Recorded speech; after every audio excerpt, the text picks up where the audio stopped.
Hi, thank you for stopping at my hobby shop.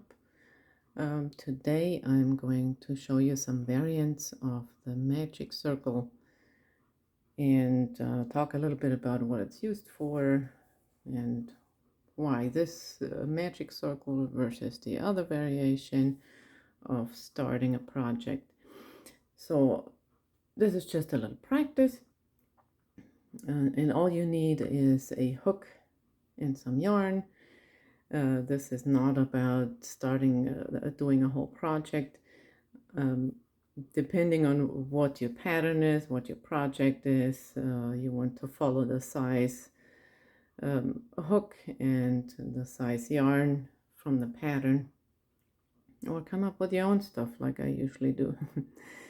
So the magic circle is used because with the magic circle you can close your project beginning to where there's no hole in the center. And I'll show you the other variation of starting a circular project.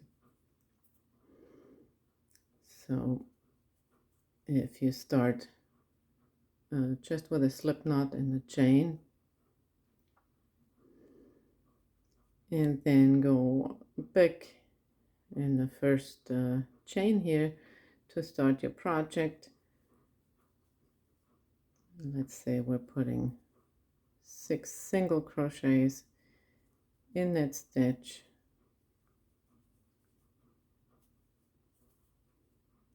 5, 6, and then close. Always a little bit tricky. And then close that circle. With a slip stitch, you're going to see, well, I have a pretty substantial hole there. You can pull on it a little bit, or afterwards you can stitch it all up, but there are easier ways to close it without having to come back and stitch it closed or doing some other kind of crazy work. So here is a variation of the magic circle that I like, that I think is the easiest, because I was always taught to start like this. With any project, you usually do your slip knot, but instead of actually following through with the slip knot, I grab this end here with my thumb. I make a chain, and then I start crocheting my single crochet like this. It might take a little bit of acrobatic practice with the thumb action and everything, but it really works. And why do I bring this into the front? I don't know, just because I like it. For some crazy reason. You can have this end also to the other side, and I'll show that to you in a moment as well. So closing the first round with a slip knot, and now you have this end here, and you just pull as hard as your yarn allows you to pull. Be careful, sometimes wool and such might break if you pull too hard, but that's just plain old simple cheap acrylic yarn here. So you pull. Yes, you still have to stitch up, make a knot in the back to secure this end and cut it off, but as you can see, there's no hole in the center. Nothing that you have to cover up in any kind of crazy way. So again, the same technique, starting as if you're doing a slip knot, and this time we're just leaving this end here at the bottom instead. We can do that too. So one chain, and holding on to this while you make your first single crochet, or if you're doing you can always start with a double crochet around, whichever your project is asking for. So same thing, making a 5 or 6 or whichever amount of single crochet. I'm not really actually counting. And again, you can pull. So you see the beginning.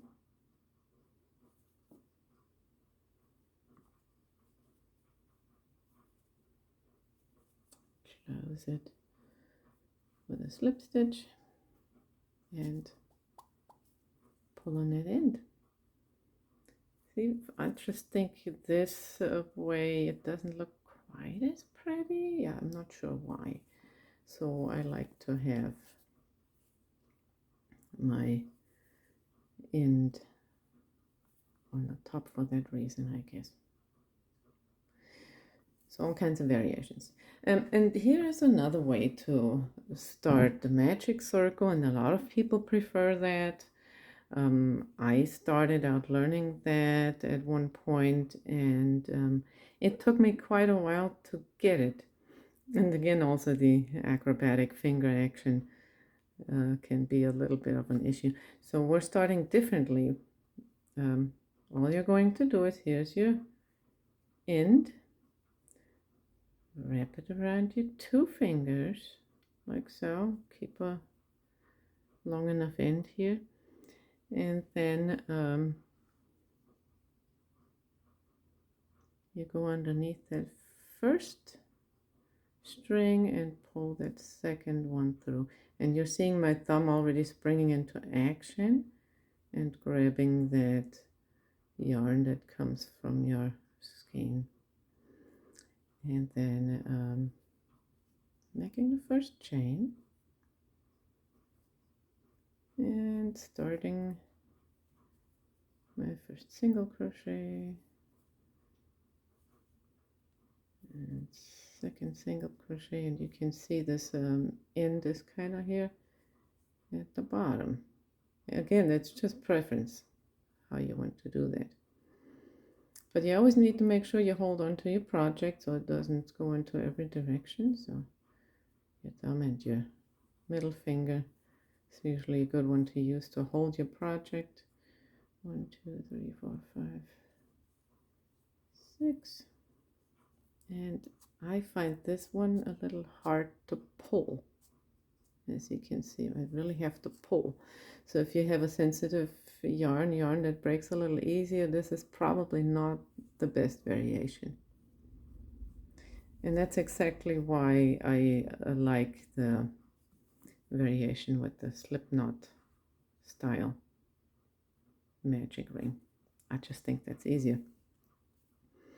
So we can try it one more time with this variation, and some people also just do it around 1 finger. I think that makes it a lot more difficult with 1 finger, because then you have a really hard time getting your hook underneath. That's why 2 fingers. So we can go under here and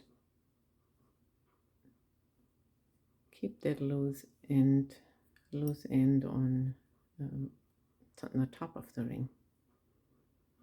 Okay, single 1 chain, single crochet, and let's see how that's gonna work. 3, 4, 5, 6. Yeah, it's, I would say, a little bit easier, but still you really have to pull on it. So I don't like the magic ring variation where you have to pull so hard. I like things to be easy. And since I know how to make a slip knot, I can always go for the starting out as if I'm doing a slip knot. The loose end, that string goes up to the top of the ring and starting like that. So this one is my favorite. You can leave me a comment. You can let me know which one of these is your favorite, or let me know how you liked my instructions, if it was too fast or too slow or whatnot, if there's something you'd like to see a little more closely or anything. Just leave me a message or send me a message. And see, this is why it's my favorite. It's so much easier. I hope you enjoy this. Have fun with your project. Let me know if you would like to have something else explained, and I will be happy to make another tutorial for you.